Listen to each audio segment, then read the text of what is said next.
Hello and welcome to Twist List. Today we are looking at 10 naughty sex stories from history. It might not be part of the school curriculum, but sex is an integral part of history. Some might even say it's one of the most interesting parts of history. After all, how many times can you learn about what king took the throne in what year and what empires fought in the battle of whatever before it gets boring? This time, we explore the salacious side of history with a few naughty but memorable stories. At number 10 we have General Hooker's Hookers. Even though Joseph Hooker was a competent general in the Union Army, he is now remembered for two things: his defeat at the Battle of Chancellorsville and his name becoming synonymous with prostitution. Hooker had a reputation as a drunk and a womanizer. His soldiers were undisciplined and followed his lead. Consequently, his Union camps were so often stocked with prostitutes that they became known as Hooker's Brigade, later simply referred to as Hookers. Although it sounds like a convincing story, the word hooker referred to a prostitute before the Civil War. The earliest known instance was in a police report from 1835. The woman was called a hooker because she hanged around the hook, referring to Collier's Hook, an area of New York rife with prostitution. Whether or not the general had anything to do with the origins of the term, he certainly popularized it. Hookers men frequented one area in the slums of Murdo Bay, a neighborhood in Washington, D.C., that became known as Hooker's Division because it mostly housed prostitutes. The ninth spot on the list is occupied by Mozart's scatological fetish. There is no way to sugarcoat this. Wolfgang Amadeus Mozart was really into poop. If you thought that poop jokes were a product of the 20th century, just read some of the correspondence between Mozart and his cousin. He talks of his ass burning like fire because Mutt wanted to come out and presents his cousin/love interest with the following nursery rhyme: I now wish you a good night, SHT in your bed with all your might, sleep with peace on your mind, and try to kiss your own behind. Based on the letters exchanged between them, Mozart's scatological fetish was likely encouraged by his parents. His mother used the same nursery rhyme as Mozart in correspondence with her husband, Leopold. In general, Mozart's scatological humor was accepted in his family and in German culture, although some people felt this side of the composer needed to be censored. For most of their existence, Mozart's scatological letters weren't published in their entirety. Modern psychiatrists offered medical explanations for his behavior, opining that Mozart may have had a form of Tourette's syndrome. Mozart also expressed his scatological interest in song form. He wrote several canons with vulgar lyrics that were merely party pieces for his friends during his lifetime. The most famous was Lech Mich im Arsch, Lick Me in the Ass. After Mozart's death, his widow sent the manuscript for publication, but the song was rewritten as Let Us Be Glad. Today, however, you can listen to it just as the great composer intended, in the video above. Number 8 on our list is Hammond-Hampton Scandal. There was a time when James Henry Hammond was one of the most influential people in the U.S. From meager beginnings, Hammond married into the incredibly powerful and wealthy Hampton family in South Carolina. Eventually, Hammond owned numerous plantations and hundreds of slaves. He also served as a U.S. senator, governor, and member of the House of Representatives. Hammond's political platform was always focused on slavery. He was one of slavery's greatest supporters, mainly because it made him rich, and considered it a cornerstone of American society that was commanded by God. Hammond's secret diary revealed that he had a depraved sex life. He engaged in sexual relations, described as familiarities and dalliances, with 4 of his nieces, daughters of Wade Hampton II. He blamed them for seducing him, describing them as extremely affectionate. When word of this got out, Hampton sought to destroy his brother-in-law both politically and socially. Hammond became ostracized by high society for almost a decade until he somehow got elected as a U.S. Senator from South Carolina. Hammond also had a sexual relationship with 2 slaves. When one of the slaves' daughters turned 12, he started an affair with her, too. In recent years, we've learned that Hammond maintained a homosexual relationship in college with a friend named Thomas Jefferson Withers. At number 7 we have Napoleon's little general. Body parts of the departed rich and famous have a way of mysteriously disappearing and ending up in museums or private collections. Out of all these appendages, none has had a stranger journey than Napoleon Bonaparte's penis. In 1821, the member was removed from the French emperor when his doctor cut it off during Napoleon's autopsy. From there, the penis made its way into the hands of the priest who performed Napoleon's last rites. The journey gets a bit murky in the middle, but it seems that the priest kept Napoleon's penis in the family for about 100 years. Then it was given to a London bookseller who sold it to an American bookseller named A.S.W. Rosenbach in 1924. The public got its first glimpse of the historical artifact in 1927 when it went on display at the Museum of French Art in New York. After a few unsuccessful attempts to sell the appendage, Napoleon's penis was finally bought at auction in 1977 by American urologist John Latimer.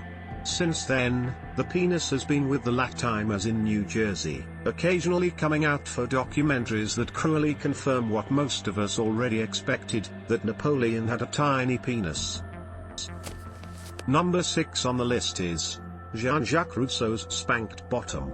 In the 18th century, philosopher Jean-Jacques Rousseau was highly influential in spreading the Enlightenment movement throughout Europe. His autobiographical work, Confessions, was particularly noteworthy as it popularized the concept of the modern autobiography. It also revealed to the world that Rousseau was really into spanking. He talked at length about his need to be spanked to become aroused and even traced its origins to when he was 8 years old. He was sent off to school and boarded with a minister and his sister, Miss Lamassia, whom Rousseau found quite attractive. She would spank the young Rousseau when he misbehaved. He found this quite desirable and would often commit new offenses just to get punished again. The practice stopped when Rousseau got older, but this did nothing to deter his desires. As a teenager, Rousseau had to find other ways to get his fix. He would walk up to groups of women and expose his bottom in the hopes that one of them would slap it out of indignation. When he became an adult, Rousseau was finally able to obtain his sexual gratification at the hands of an eager and open-minded mistress. The 5th spot on the list is occupied by droit du seigneur. This practice went by many names: droit du seigneur, jus primi noctis, the Lord's right. They all refer to a medieval practice that allowed a lord of the manor to have sex with peasant brides under his vassalage on their wedding night. It's hard to establish the validity of such a custom. The first mention of it comes from the 4,000-year-old Epic of Gilgamesh, where the king couples with the bride to be in front of the bridegroom. There were also non-European tribes where chieftains would deflower the women when they came of age or got married. However, as far as medieval Europe is concerned, the Lord's right seems to be a myth.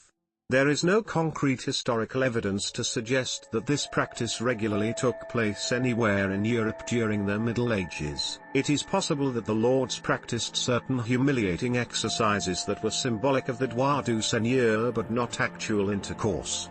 Often, the vassals were expected to pay a sum of money so that the lord would not exercise his right. In reality, the practice was more about the lords showing their dominance and extorting money rather than upholding some kind of ancient custom. Number 4 on the list is world's first celeb.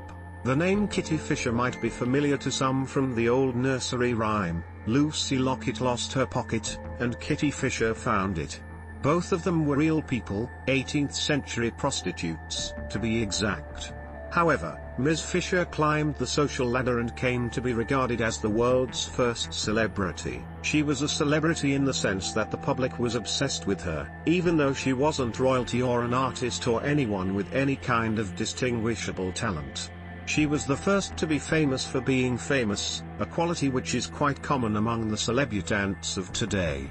In 1759, one notable incident occurred when Ms. Fisher fell off a horse and revealed that she wasn't wearing underwear. This wardrobe malfunction brought her instant notoriety, and Kitty capitalized on it by commissioning a portrait by celebrated artist Joshua Reynolds. She then printed thousands of small copies of the image so that her male admirers could carry her around in their snuff boxes or watch cases. Some memorable tidbits regarding Kitty Fisher were provided by infamous Italian lover Casanova that showed how hugely successful she was. He said that Miss Fisher once ate a 1,000 guinea note on bread and butter, and that when he first met her, Kitty was wearing 500,000 francs worth of diamonds. At the same time, Casanova was told that he could sleep with her for 10 guineas, but he refused because she didn't speak Italian. At the third place we have the Bonardi affair. Ancient Rome was full of sex and scandal. Case in point, the Bonardi festival, which was only open to women. In 62 BC, it became a hotbed of controversy when Tribune Publius Clodius Pulcher, commonly referred to simply as Clodius, dressed as a woman to infiltrate the festival. It was rumored that he went there to seduce Julius Caesar's wife Pompeia, although no one seemed to know why. Clodius wronged Caesar on two accounts: by disturbing the sacred ceremony that was held at Caesar's house and by raising the suspicion that Clodius had an affair with Caesar's wife. How much of this actually happened, though, remains a bone of contention. According to Plutarch, Clodius was acquitted of all charges. However, this didn't stop Caesar from divorcing Pompeia because, as the proverb says, Caesar's wife must be above suspicion. The main reason we can't be sure what really happened is Cicero. He provided testimony against Clodius, but they were mortal enemies. Even after Clodius's acquittal, the scandal had a huge negative impact on his political career. Interestingly enough, some modern historians believe that Cicero's motivation might have been personal, not political.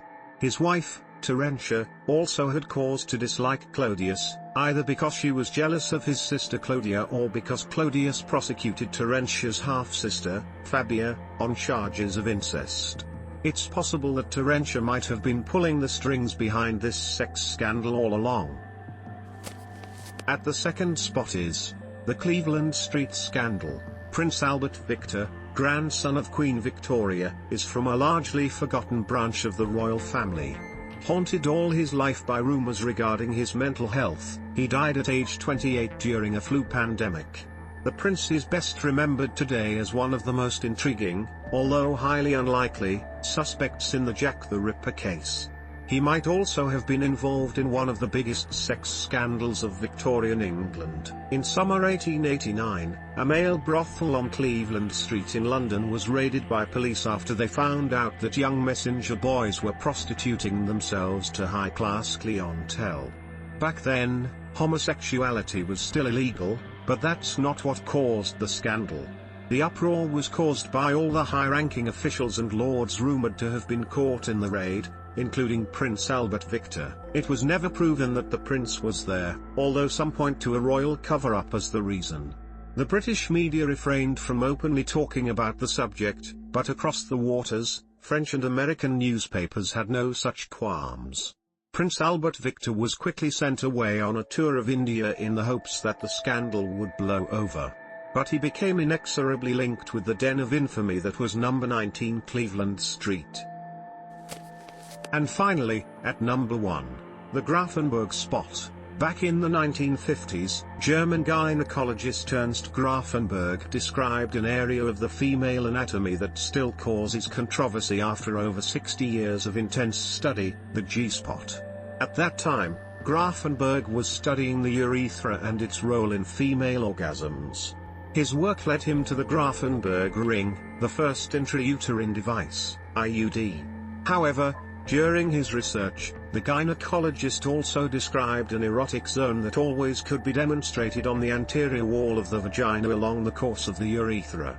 Later, other scientists named this mystery zone the Grafenberg spot in his honor, later shortened to G-spot. The reason the G-spot has been so controversial is that scientists are still arguing over its existence. There are plenty of women who claim to have it, and certain doctors describe it as a zone which is more sensitive to stimulation on the anterior wall of the vagina. Other researchers deny the existence of the G-spot in any one. Recently, a review looked at 96 different studies of the G-spot in the 60 years after Grafenberg described it and concluded without a doubt that the G-spot does not exist. Thanks for watching. If you enjoyed this video and would like to see more, then please hit the subscribe button.